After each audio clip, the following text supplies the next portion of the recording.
The Braille Challenge is a national program at Braille Institute of America in California, and they created the event as a way to motivate students to increase their Braille literacy skills, to recognize them for reading and writing Braille and working hard, and just as a way to get parents and families and children together so that we can essentially celebrate Braille.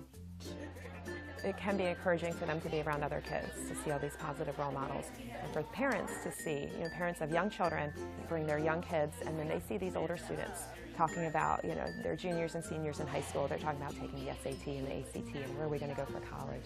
And so that's a great way for parents to see, oh, well, my son's going to be there one day. Certain things you can't do. He used to be able to play baseball, basketball, football. He just can't do that anymore. So being able to find something that it's not so much competitive but social, and to see him have fun doing it is really rewarding as a parent to see. In Florida, we always do a theme related to the Braille Challenge. So every year there's a different theme.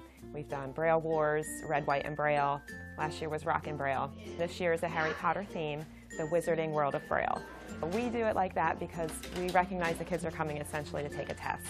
So we want to make it a little more fun for them.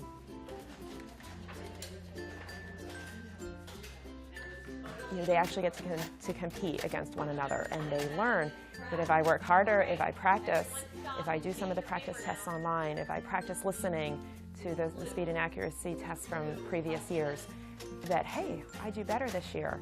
That when you work hard, it pays off. We've never let her use her blindness as a crutch. So this instills in her how important it is to learn the Braille, how important it's going to be in her life later.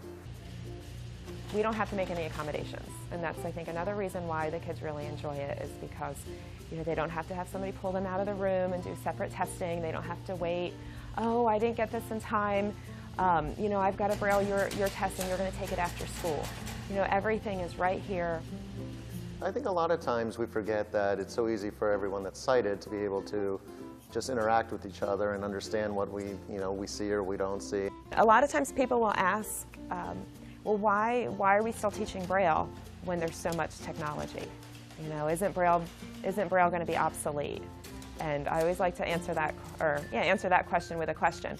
What would you do in your life if you couldn't use a pencil and paper? If you didn't have a pen, if you didn't write things down?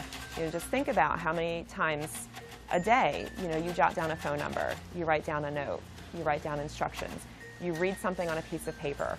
Even typing on the computer, you're still seeing what you're typing, even though it's print. And so it's the same for people who read Braille. You've got to have a means of producing information and being able to access it immediately. If you can please put your stack of paper in a pile, we're going to collect them. Carrot, my little. Yes. I'm so proud of you. I'm so proud you read.